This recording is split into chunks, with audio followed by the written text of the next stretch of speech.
व्यासपीठावर उपस्थित असलेले राष्ट्रीय संत निलेश चंद्र मुनी महाराज, कोकण रत्न विश्वनाथ महाराज, उपस्थित असलेले अन्य सर्व प्रमुख मान्यवर, उपस्थित असलेले सर्व हिंदू बंधू भगिनीनो आणि माझे सर्व तरुण मित्रांनो,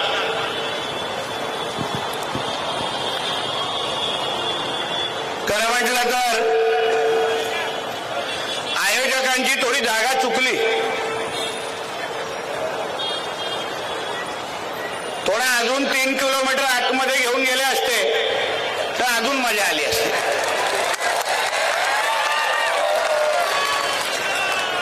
आता एवढा जवळ आणलंच आहे तर कुठेतरी थेट मुंब्राच्या चौकामध्ये ही सभा घेतली असती तर अजून मजा आली असती, नाही गेली. कारण का शेवटी हे कोणाच्या अब्बाचा मुंब्रा नाही आहे, हे आमच्या हिंदू राष्ट्रामधले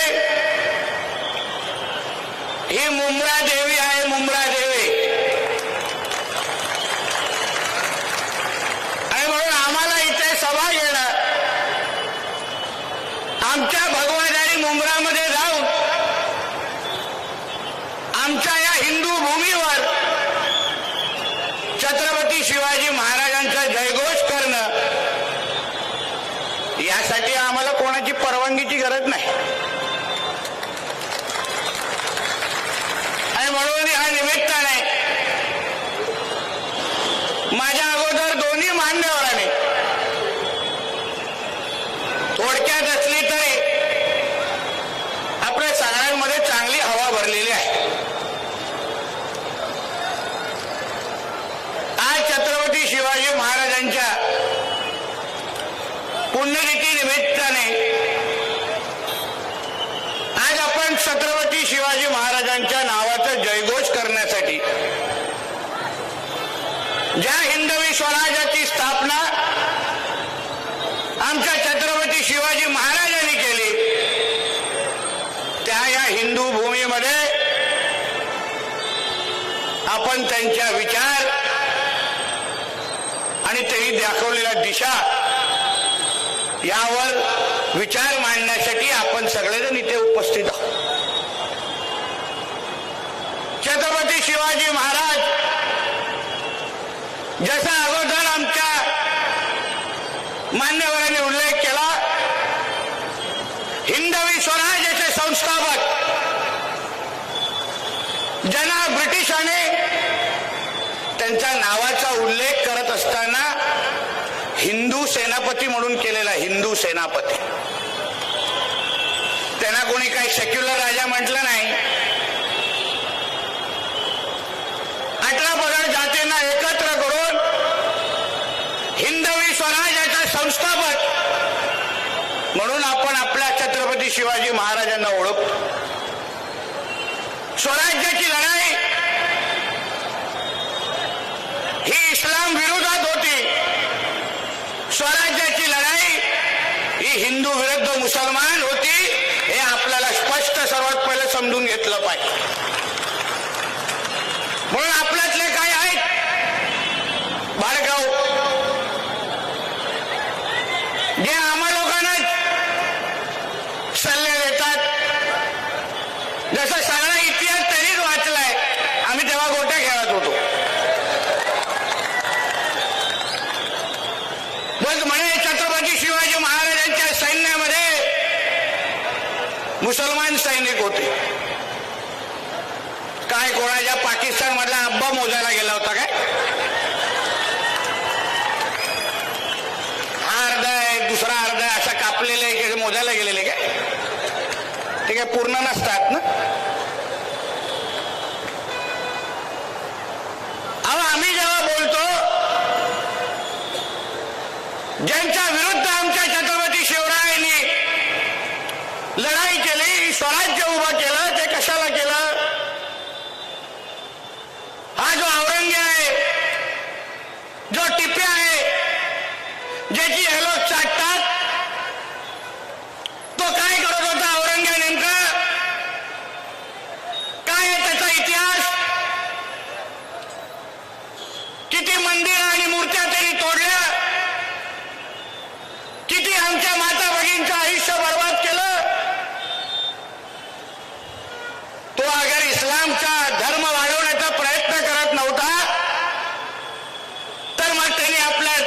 धर्म मिटवण्यासाठी त्यांनी का प्रयत्न करत होता?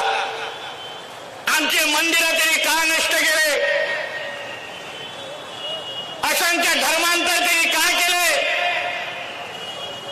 अगर स्वराज्याची लढाई ही इस्लाम विरोधात नव्हती, मग संभाजी राजांना मारत असताना त्या औरंग्याने त्यांच्याकडे काही दौलत मागितली नाही. औरंग्याने तेव्हा फक्त सांगितलं, संभाजी तुम्ही फक्त तुमचा धर्म बदला, सगळा काय तुमच्या पायावर आणून ठेवतो. मग धर्माची लढाई नव्हती तर मग कुठली लढाई होती? हाच मुद्दा आपण समजून घेतला पाहिजे. हे जे काय आज तुमच्या आजूबाजूला चालू आहे, हे औरंग्याचे पिल्लावर आहेत, हे टिप्याचे पिल्लावर आहेत, जे ह्या मातीशी गद्दारी करून, या हिंदू राष्ट्राशी गद्दारी करून त्या औरंग्याला परत जिवंत करण्याचा प्रयत्न करतायत. हे तुम्ही हिंदू समाज म्हणून तुम्ही लोकांनी ओळखलं पाहिजे. का एकत्र आलो पाहिजे आपण? का आम्ही इकडे तुमच्यासाठी लढायला आलोय? ताकी त्या मुंब्राच्या कानोकोपऱ्यामध्ये बसलेले ज्या ज्या मस्जिदीतून माझं हे भाषण ऐकतायत त्यांना कळून दे, ये तुम्हारा अब्बा का पाकिस्तान नहीं है, ये मेरे छत्रपति शिवाजी महाराज का हिंदू राष्ट्र है. ये लिख के रखो और हर शुक्रवार को अपने लोगों को बताओ हर शुक्रवार को. अगर भूलने की आदत होगी तो हर शुक्रवार को मैं तुम्हारे पास 5 वक्त आने को तैयार हूं. आम्ही आठवण करून देतो ना. आम्हाला माहिती आहे कसं आठवण करून द्यायचं. कोणी उठतं आणि कोणी आम्हाला आव्हान देतात. जे काय भाषणामध्ये बोलतात ते काय ठीक आहे, ते काय आजची मुलं आहेत. थोडा काय लोकप्रतिनिधी झाल्यानंतर इसको हम हरा कर देंगे. ठीक आहे, तिला काय आपण लोकप्रतिनिधी आहे म्हणून तिला काय मोजत नाही, पण तिची ती मानसिकता आहे ती महत्वाची एक समजून घ्या. त्या लोकांना लहानपणापासून हे शिकवलं जातं. हे जे मदरसे आहेत, या मदरशामधून बसून ह्या लोकांना हे शिकवतात. त्याला काय शिक्षण देत नाहीत, डॉक्टर आणि इंजिनियर बनवत नाहीत.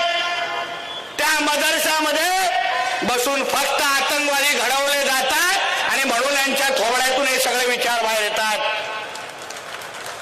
म्हणून त्याला वाटतं की इसको हरा कर देंगे.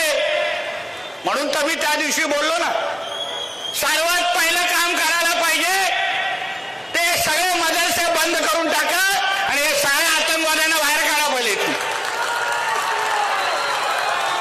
तुम्ही थोडं थांबा.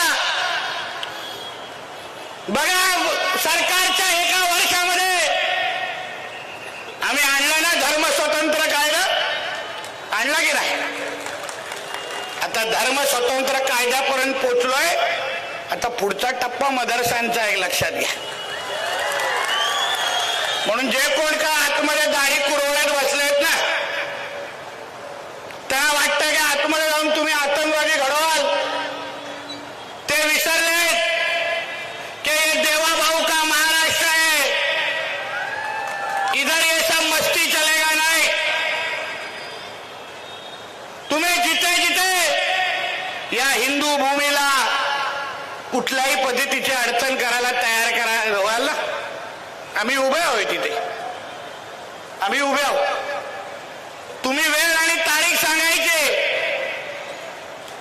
आम्ही तिथे उभं राहायला तयार आहे. पण आता आपलं सरकारच आपल्या विचाराचं आहे. तुम्ही 2024ला या महाराष्ट्राच्या हिंदू समाजने या राज्यामध्ये हिंदुत्वादी विचाराचं सरकार निवडून दिलं. हिंदुत्वादी विचाराचा मुख्यमंत्री आजच्या 6व्या माळ्यावर बसलाय. तुम्ही कसली चिंता करू नका. यांनी 100 जन्म घेतले तरी काही हिरवा करू शकणार नाही, काही हिरवा करू शकणार नाही. आम्हालाही बघायचंय कुठून हिरवा आणतो. आम्हालाही बघायचं. आमच्या काय पोलिसांच्या दांड्यांना काय कमी जमलं काय? आम्हाला माहिती आहे काय काय कुठे कुठे चालतं. आम्हाला आमच्या महाराष्ट्रामध्ये येऊन आमच्या हिंदू समाजाला धमकवायचं नाही, हिंदू समाजाला भीती बसवायची नाही. तुम्ही अगर आमचा तिसरा डोळा उघडाल तर या शुक्रवारचं तुमचं सिलेंडर पण वरती येणार नाही, एवढी काळजी घेणार. लक्षात घ्या, पुरेपूर काळजी घेणार. कारण आम्हाला आमच्या हिंदू राष्ट्रामध्ये आमच्या या हिंदू समाजाने आशीर्वाद देऊन इथे बसवलेला. मी छाती ठणकावून सांगतो, मी काय कुठला गोल टोपेन दाढीवाल्यांमुळे मी काय आमदार झालो नाही. मी जो आमदार झालेलो आहे, माझ्या हिंदू समाजाने मला निवडून इथे आमदार म्हणून इथे उभं केलेलं आहे. मी जे मंत्रालयामध्ये बसतो किंवा इथे जे तुमच्या सभेमध्ये आलोय, कुठला आमदार किंवा मंत्री म्हणून नाही, एक हिंदू म्हणून तुमच्याशी बोलायला आणि ताकद देण्यासाठी आलोय. बरं, तुम्ही निश्चिंत राहा, आम्हाला काय मतांची ऐकण्याची काय चिंता नाही हो. ह्यांचे 5 जातील तर आमच्या हिंदूंचे 50 पडतील. आम्हाला काय चिंता करू नका, काय चिंता करू. आम्हाला माहिती आहे कसं निवडून आमच्या हिंदूंची ताकद काय असते हे आम्हाला चांगल्या पद्धतीने माहिती आहे. म्हणून त्याची भीती आमच्यात टाकू नका. फक्त या महाराष्ट्रामध्ये वावरत असताना, या मुंबईमध्ये वावरत असताना जे काय मस्ती इथे जे चालू आहे, आमच्या स्थानिक लोकांना, हिंदू समाजाला जी काय भीती बसवण्याचा जो प्रयत्न चालू आहे ना, कधी धर्मांतरच्या नावाने, कधी लँड जिहादच्या नावाने, कधी लव जिहादच्या नावाने, तुम्ही एक लक्षात घ्या, जे जे काही जिहादी माझं आधी ते ऐकत असतील, ऐकतात माझं भाषण मस्जिदीमध्ये बसून पण ऐकतात, मला माहिती आहे. मुझे मालूम है तुम लोग छुप छुप के मेरा भाषण सुन रहे, फिर सुनो ध्यान से. परत माझ्या हिंदू समाजाच्या ह्या भागातल्या मुंब्रा देवी आणि ह्या भागातल्या कुठल्याही हिंदू समाजाच्या व्यक्तीकडे कोणी वाकडं नजरेने बघितलं ना, तर न सांगता तुमच्या इकडे येईल आणि तांडव करून जाईल. लक्षात घ्या, तांडव. आम्ही आज जे मंत्रालयामध्ये बसलोय, या हिंदू समाजाच्या आशीर्वादामुळे बसलोय. हे सरकार हिंदू समाजाचं आहे आणि म्हणून ह्यांच्याकडे कोणी वाकडं नजरेने बघितलं, ह्यांच्यामध्ये कोणी भीती पसरवली तर मग पुढचा कार्यक्रम आमचा. म्हणून मी तो आता धुरंधरचा डायलॉग आहे ना, ये देवा भाऊ का महाराष्ट्र है, ये घुसेगा भी और मारेगा भी, एक लक्षात ठेवा. आणि म्हणून इथून तर हे फक्त 3 किलोमीटर पर्यंत सुरुवात आहे. माझ्या मुंबई देवीच्या प्रत्येक हिंदू समाजाला जे जे माझ्या भाषणात ऐकत तिकडे बसून असतील, त्यांना मला विश्वास द्यायचा आहे की तुम्ही कसली चिंता करू नका, तुम्ही एकटे नाही आहात. हे किती हिरवे साप वळवळले, हे ना खेचण्याचे सगळे कार्यक्रम हे आमच्याकडे तयार आहेत. तुम्ही चिंता करू नका. तुम्हाला कोणी काही धमक्या देत असतील, कोणी वाकड्या नजरांनी बाधा देत असतील, फक्त आम्हाला सांगा. बघा, मी बोलत असताना बुलडोजर जातो, शुभ संकेत आहे, शुभ संकेत. फक्त रिवर्स मारून बुलडोजर मुंब्राला फिरवायचं आहे, बाकी काय नाही. आणि म्हणून तुम्हाला सांग, आजची ही सभा ही तुमच्या सगळ्यांवर तुमचा विश्वास वाढवण्यासाठी आहे. हिंदू समाज म्हणून ज्या छत्रपती शिवाजी महाराजांनी आपल्याला एकत्र आणलं, ज्या छत्रपती शिवरायांनी आपल्या आयुष्याची पर्वा न करता आपल्यासाठी आयुष्य घालवलं, त्या छत्रपती शिवाजी महाराजांच्या हिंदू समाजाला सुरक्षित ठेवणं, त्यांच्या मागे उभं राहणं, त्याला ताकद देणं, हे त्यांचा मावळा म्हणून आमची प्रमुख जबाबदारी आहे. आणि म्हणून आम्ही इथे आज आलेलो आहे. तुम्ही निश्चिंत राहा. कोणी काही तुमच्या इथे काय मस्ती करत असेल, आता लव जिहादचा कायदाच आपल्या महाराष्ट्रात आलाय. आता बघा आमच्या हिंदू बहिणींकडे कोणी वाकडे नजरेने बघा. कोण शाहरुख खान आमिर खान येऊन दे, दाखवतो त्याला. 7 वर्ष अशी जेलची हवा दाखेल ना, साबण पण उचलायला जमणार नाही. समजून घ्या काय बोलतो. आणि तुम्हाला एक विनंती करतो मी सगळ्या जणांना, तुम्ही जरा आता तुम्ही कसे घरात कुत्रे पाळता आहे की नाही, पाळीव कुत्रे पाळता की नाही, जरा पाळीव डुकरं पाळायला सुरू करा. बघा तू विनंती करा, आमच्यातले कोण त्याला राज्य सरकारकडे विनंती करा की वऱ्हाला पाळीव प्राणीचा जरा दर्जा द्या. प्रत्येकाने आपल्या घराघर बाहेर ठेवा. बघा हे हिरवे साप जवळ पण वळवळणार नाही. 2-3 तासात बघा कसं मुंब्रादेवी खाली होऊन जात. बघा कसे पळापळ चालू होत. या लोकांना हीच भाषा कळते हो. आम्हा लोकांना हे लोक विचारतात क्या नितेजी तुम हिंदू मुसलमान करते, कसं काय. आम्ही काय करतोय. आता गेल्या आठवड्यात रामनवमी झाली, त्याच्या काही दिवसा अगोदर ईद झाली. विचार आमच्या पत्रकार मित्रांना,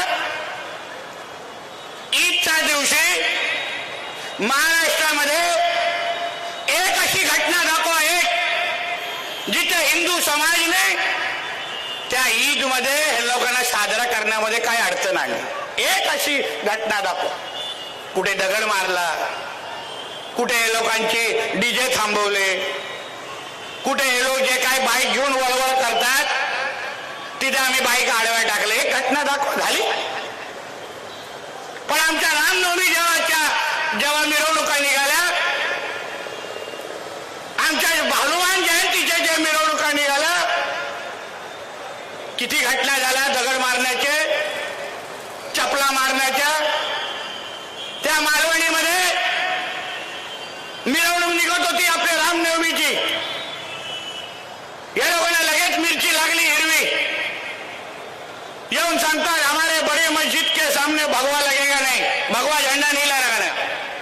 मला अच्छा, मला अभी तो बाहेर लगा रे. जास्त किरकिर केली ना तर आतमध्ये लावून जाईल, काही करू शकणार नाही. तुमच्या सणासुदीमध्ये अगर तुम्हाला अडचण आणत नाही, तुम्हाला अडचण आणत नाही, आणि काही हा वळवळल्या लोकांचे जे काय म्हणणं आहे की या देशामध्ये सर्व धर्म समभाव आहे. अच्छा, मग सर्व धर्म समभाव हा फक्त ईदच्या वेळी दिसतो का. सर्व धर्म समभाव, भाईचारा, गंगा जमुना तहजीब हे फक्त ईदच्या वेळी दिसतं का. आमचे पोलीस बांधव घेतात ना ते काय ते शांतता फंतता के का बैठक घेतात ना, त्या बोलतात की नाही नाही हम कुछ नहीं करेंगे. येतात मोठे दाढीवाले गोल टोपीवाले बसतात आमच्या पोलीस बांधवांच्या समोर. तेव्हा तुम्हाला ईदच्या वेळी आम्ही अगर तुमच्यामध्ये काय येत नाही, तर मग रामनवमीच्या वेळी आणि हनुमान जयंतीच्या मध्ये तुम्ही काय येता. जो नियम ईदला लागतो तोच नियम रामनवमी आणि हनुमान जयंतीला लागणार, हे लक्षात ठेवा. या देशामध्ये, या हिंदू राष्ट्रामध्ये काय सर्व धर्म समभाव चालणार नाही. हे हिंदूंचं राष्ट्र आहे. इथे पहिले हिंदूंचं हित बघितलं जाणार आणि मग बाकी सगळ्यांना मोजलं जाणार. हे मुंब्रा देवीला सांगून जातोय. पाहिजे तर आतमध्ये घेऊन गेलात तर आतमध्ये पण सांगेल. तुमच्या वेळी तुमच्या सणाला चालतात, तुम्हाला आमची सण नसतात. काल मी मुंबईच्या आमच्या सांताक्रूज भागामध्ये डीजे लावण्यामध्ये तक्रारी करत होते हनुमान जयंती. काही दिवसा अगोदर त्यांची जेव्हा ईदची काय मिरवणूक लागली 12-12:30 पर्यंत डीजे वाजव. मी पोलिसांना फोन केला. म्हणजे नियम तर एकाला दोघांना सेम आहे. त्यांचे डीजे अगर 12 पर्यंत चालले ना, आमचा पण डीजे लागला. आणि तसा काल डीजे वाजला. मी स्वतः तिकडे नाचून आलेलो आहे काल. म्हणून नियम सगळ्यांना समान आहेत.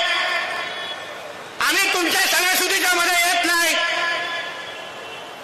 आम्ही तुम्हाला अडचण आणत नाही. मग तोच नियम हिंदू समाजाला पण लागला पाहिजे. हे लोकांना वरा जयंतीच्या टायमाला मिरच्या लागतात. नहीं नहीं नहीं ये मत लेके आओ, इनको देखेगा तो हमारा दिन खराब हो जाएगा. मग आमच्या गायीकडे तुम्ही वाकड्या नजरेने बघतात ते. तुम्हाला कोणी लायसन्स दिलं? कत्तलखाने का सुरू आहेत? का सगळीकडे गायीची कत्तल होते? तुम्हाला अगर वराच्या वेळी तुम्हाला अगर एवढ्या मिरच्या लागतात, तुमचा धर्म भ्रष्ट होतो. तुम्ही एकदा डुकराला बघितल्यानंतर तुमच्या 5 वक्त नमाज वरती स्वीकारत नाही, तर गायीचा आमची माता आहे ना, आम्ही देवाप्रमाणे तिला मानतो, आमच्या आईप्रमाणे मानतो. मग तिला कापून तुम्ही धंदा कसा करू शकता सांगा तुम्ही मला. नियम सगळ्यांना एकच लागला पाहिजे ना. हाच मुद्दा आमचा सगळ्यांचा आहे. तुम्हाला अगर या हिंदू भूमीमध्ये तुम्हाला इथे राहायचं असेल तर तुम्हाला या देशाला आपला पहिला देश मानायला लागेल. तुम्हाला डॉक्टर बाबासाहेब आंबेडकरांचं संविधान मानायला लागेल. इथे तुमचा पाकिस्तानचा शरिया कानून आणू शकणार नाही तुम्ही. एक लक्षात घ्या. शरिया कानूनची एवढीच चाटायची आहे ना, तर निघून जा सगळ्या पाकिस्तानमध्ये. तुमची तशी पण इथे गरज नाही आम्हा लोकांना, तशी पण गरज नाही. म्हणून मी तुम्हाला सांगतो, आमचा मुद्दा तेवढाच आहे. आम्ही जेव्हा जेव्हा बोलतो एवढाच मुद्दा बोलतो. त्यांच्या वेळी मिरची लागत नाही, आमच्या वेळी मिरची लागते. तुम्ही त्यांना अडवत नाही, पण आमच्या लोकांच्या वेळी तुम्ही लगेच पुढे येतात. आमच्या काही मिरवणुका रस्त्यावर निघाल्या, गणेश चतुर्थीचं मंडप लागलं तर लगेच तक्रारी करतात.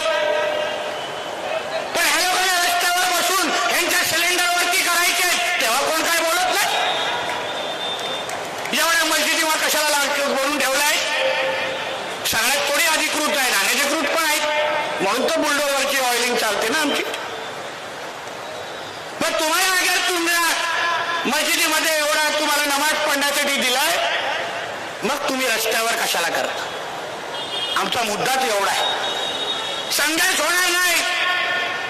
तुम्ही अगर या देशामध्ये राहून डॉक्टर बाबासाहेब आंबेडकरांचं संविधान पाळाल, आमच्या बरोबर उभं राहून वंदे मातरम म्हणाल, आमच्या तिरंग्याला तुम्ही तुमचा तिरंगा म्हणाल, तुम्हाला इथे काही होणार नाही. या जबाबदारीने मी तुम्हाला सांगतो.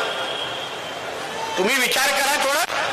यांची इथे एवढी वळवळ आपण सहन करतो, यांची एवढी नाटकं इथे सहन करतो. पाकिस्तान आणि बांगलादेश मधल्या हिंदूंना हिंदू दिसेल तर जाळून मारतात. विचार ठेचून ठेचून मारतात.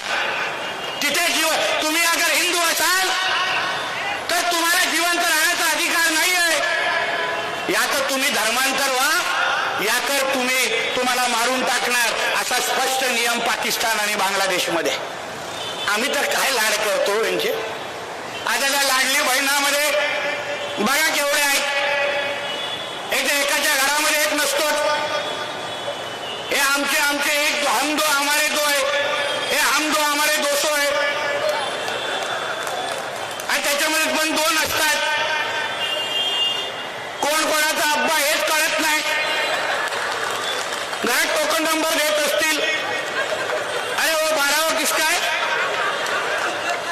वो 30 वाला उधर खड़ा है, वो किसका है, वो लेके जाओ इसको, असं बोलत असतील. एका बाजूला मोदींना शिवाय घालणार, मोदी साहेबांच्या विरोधात बोलणार, पण मोदी साहेबांच्या आणि फडणवीस साहेबांच्या प्रत्येक योजनाचा लाभ घेण्यासाठी हे पहिले पुढे रांगेत उभे राहणार. सांगा मला, तुम्हाला अगर मोदी साहेब आवडत नाही, तुम्हाला अगर फडणवीस साहेब आवडत नाही, मग ते बुरखा घालून तुम्ही पुढे काय उभं राहता हे पहिलं मला सांगा. आणि अर्धे तो बुरख्यावाले खरंच आमच्या त्या भगिनी असतात ह्याच्यावर पण प्रश्नचिन्ह आहे. हो, माझ्या मतदारसंघामध्ये तर एकाला बुरखा घालून 14 वेळा मतदान करताना आम्ही पकडलेलं, 14 वेळा. आणि मग हे लोकांना बोललं लगेच मिरच्या लागतात. हो, तुम्ही ज्या मातीमध्ये राहता, ज्या देशामध्ये राहता, त्या देशाचा नियम पाळा, त्या देशाचं संविधान पाळा. कशाला करायचं तुम्हाला हिरवा? तू या देशामध्ये राहता, हिंदू राष्ट्रामध्ये राहता. अहो 56 इस्लामिक राष्ट्र आहेत, 56 आणि आम्ही एक अगर हिंदू राष्ट्र बोलत असो तर का हिरव्या मिरच्या लागतात ह्याला आहे ना कधीतरी विचारा. तुम्हाला या देशामध्ये राहायचं असेल तर तोंडातून काढायला लागेल काय हा भगवा राष्ट्र आहे, हिंदू राष्ट्र आहे, नाहीतर तुम्ही या देशामध्ये राहू शकणार नाही. आणि मोठ्या हिरव्याची भाषा करू नको. त्या औरंगे आणि त्या अफजलची काय हालत केली जरा विचारा. आमच्या मुलींनी सांगितलं तुम्हाला. पण असे 56 आले तुमच्यासारखे. आज तर फक्त इथपर्यंत आलोय उंबाट्यावर. काही दिवसानंतर काही वेळ थोडा वेळ द्या, आमच्या मुंब्रा देवीच्या प्रत्येक घरावर भगवा फडकवण्याशिवाय आम्ही गप्प बसणार नाही. हा शब्द तुम्हाला इथे देऊन जातो, शब्द देऊन तुम्हाला जातोय. आपण फक्त सगळेजण आज जसं पेटलात, आज जसं भगवा फडकवतात तसा अभिमानाने भगवा घेऊन इथे फिरलं पाहिजे. तुम्ही कोणाच्याही पाकिस्तान आणि इस्लामाबाद मध्ये बसलेला नाही आहात. तुम्ही तुमच्या हिंदू राष्ट्रामध्ये जगतात. तुमच्या एक लक्षात ठेवा, हे भगवादारांचं राज्य आहे. आपले पंतप्रधान आणि मुख्यमंत्री हे 100% भगवादारी आहेत आणि त्यांच्या राज्यात आणि देशात तुम्ही राहतात एक पहिला लक्षात घ्या. आणि म्हणून कुठलाही जिहादी कुठल्याही प्रकारचा अगर जिहाद करायचा विचार करत असेल ना तर या राज्यात तर तुझं काही डाळ शिजायला देणार नाही. प्रत्येक जिहादाला तो कुठेही लपला असेल, कुठल्याही मदरसामध्ये राहत असेल, कोणाच्याही पायजामाच्या मध्ये बसला असेल, त्याला शोधून आम्ही ठेचून बाहेर काढणार. हे शब्द तुम्हाला इथे आम्ही देऊन जाणार आहे. एका जिहादाला बांगलादेश आणि रोहिंग्याला जे अनधिकृत पद्धतीने इथे राहतात आणि त्यांना वाटतं इथे हिंदूंची जनसंख्या कमी करायची आहे, तुम्ही यांच्या मनसुबे पहिले समजून घ्या. हे काय उगाच तुमच्या समोर पहिले असे गरीब बनून येणार, ते साहेब कोणचा भी नोकरी करेंगे. मग आपलं पण कसं हिंदूंचं हृदय थोडं मोठं असतं ना. लगेच आपण त्याला टायर बनवायला देतो, लगेच एसीवाला म्हणून घरी आणतो, लगेच तो कोण साडी विकणारा म्हणून घरी येतो. पण त्यांच्या डोक्यात वेगळे विचार असतात. त्यांना या 2047 पर्यंत या तुमच्या हिंदू राष्ट्राला इस्लामिक राष्ट्र बनवायच्या गजवा हिंदच्या अंतर्गत आणि म्हणून हे लोक जिहाद करतायत. बोलवा कधी त्यांच्या मौलवींना, जसे आमचे 2 महाराज ना, कधी मौलवींना बोलवा माझ्यावर व्यासपीठावर आणि सांगा हा जे बोलतोय ते खोटं बोलतोय, मलाही बघून दे. उगाच आमचे नीलेश चंद्र मुनी चिंता करतायत की नितेश राणे वगैरे तो तुम घर नहीं जाओगे. मुनी आणि महाराज आमच्या राज्यामध्ये एकदम सुरक्षित आहे, चिंता करू नका. टेन्शन तर दाढीवाले आणि गोल टोपीवाल्यांचं आहे ना. हे सुरक्षित. यांच्याकडे बघू आम्ही पण कोण वाकड्या नजरेने बघतो. आम्ही बसलोय, काय होत नाही हो, काय होत नाही. बघा तो आमच्या युट्यूबवर बसलाय टोपी घालून, विचारा त्याला. वाकड्या नजरेने बघितलेलं, डोळे काढून गोट्यात ठेवलोय, डोळे काढून कोणाला हात आला घ्यायला दिला नाही. म्हणून कसलीच चिंता तुम्ही सगळे करू नका. आज जे मी इथे आलोय ते हिंदू समाजाला, मुंब्रा देवीमध्ये राहणाऱ्या हिंदू समाजाला, शिलफाट्यामध्ये राहणाऱ्या हिंदू समाजाला विश्वास देण्यासाठी आलो आहे की हे तुमचं हिंदू राष्ट्र आहे, हे तुमचं सरकार आहे. तुम्हाला इथे कोणीही वाकड्या नजरेने बघण्याची हिंमत करणार नाही. हा विश्वास तुम्हाला या निमित्ताने मी देणार. काहीच चिंता करू नका. प्रत्येक क्षण मला काल कोणीतरी आत्ताच गाडीमध्ये माहिती देत होतं की काल हनुमान जयंतीची फार मेहनत करून 700 लोकांची मिरवणूक निघाली. काही वर्षा अगोदर तर काढायला पण देत नव्हतं. इकडच्या आमच्या हिंदू समाजाला सांगेन, सकल हिंदू समाजाला, यावर्षी 700 काढली आहे ना, पुढच्या हनुमान जयंतीसाठी मी स्वतः मी इथे येतो, जोरदार काढू इथे, बघू कोण येतो मध्ये, आम्हालाही बघून. आणि म्हणून या निमित्ताने जे माझ्यासाठी आलं. तुम्ही हिंदू समाज म्हणून आत्मविश्वासाने तुमच्या हिंदू राष्ट्रामध्ये उभं राहा. जे मुंब्रा देवीमध्ये राहणारा प्रत्येक हिंदू जो जो माझं हे भाषण ऐकतोय, तुम्ही कसलीही चिंता करू नका. आम्ही सगळेजण तुमच्यासाठी मंत्रालयामध्ये बसतो. एक लक्षात घेऊन मुंब्रामध्ये छाती ताण पद्धतीने फिरा. कोणी तुमच्याकडे धर्मांतर करायला कोणी आलं, फक्त मला एक त्याला फोन लावून द्या, संपर्क करून द्या. त्याला दाखवतो कसं परत तो जातो तुझ्या घरी, दाखव. आणि म्हणून या निमित्ताने परत एकदा आमच्या इकडच्या हिंदू समाजाचं, आमचा पाटील असेल आणि त्याचे सगळेच सहकारी, संदीप पाटील त्याचे सगळेच सहकारी, आमच्या हिंदू जागरणच्या सर्व सहकाऱ्यांना मी मनापासून तुमचं अभिनंदन करतो. ते तुम्ही ज्या पद्धतीने वातावरण भगवमय तयार केलंय, हे आता सुरुवात आहे. ही सुरुवात जोपर्यंत मुंब्रा देवीच्या प्रत्येक घरावर आपण भगवा झेंडा लढवत नाही, तोपर्यंत आपण आता स्वस्त बसायचं नाही. हाही शब्द तुम्हाला या निमित्ताने इथे देतो. आणि मुलींना आणि महाराजांना सांगेन, चिंता करू नका. आम्ही इस्लामपूरचं पण ईश्वरपूर करून दाखवलं, म्हणून मुंब्राचं पण मुंब्रा देवी करून दाखवणार. हा शब्द तुम्हाला मी इथे देऊन जाणार आहे. कोणी आम्हाला थांबू शकत नाही. तो जितून बितून तर आम्ही नाश्त्यासाठी खातो. काय चिंता करू नका, काय चिंता करू. त्याला बघितलं ना सभागृहामध्ये, माफी मागायला लागली. आणि बरं झालं फक्त सभागृहामध्येच भेटला. आणि अजून बरं झालं की मी मंत्री आहे, नाही तर परत घरी गेला नसता. कारण का छत्रपती शिवाजी महाराजांचा विषय, छत्रपती शिवाजी महाराज आमचा बाप आहे. लक्षात घ्या, आमच्या बापाकडे वाकड्या नजरेने बघाल तर परत डोळे ठिकाणावर ठेवणार नाही, हेही तुम्हाला सांगून जातो. तुम्हाला इथे औरंगे आणि टिप्याची चाटायची असेल तर निघून जा तुमच्या पाकिस्तानमध्ये. तुमची इथे कोणाचीच काही गरज नाही. आणि म्हणून हिमतीने तुम्हाला सांगायला आलोय, कसलीही चिंता करू नका. हा हिंदू राष्ट्र, हा आमचा महाराष्ट्र, हा आमचा मुंब्रा, ही आमची मुंब्रा देवी, ही तुमच्या इकडच्या हिंदू समाजाची आहे. तुम्ही अभिमानाने आणि छाती ठोक पद्धतीने इथे फिरा. आम्ही सगळेचे सगळेजण तुमच्या बरोबर आहोत.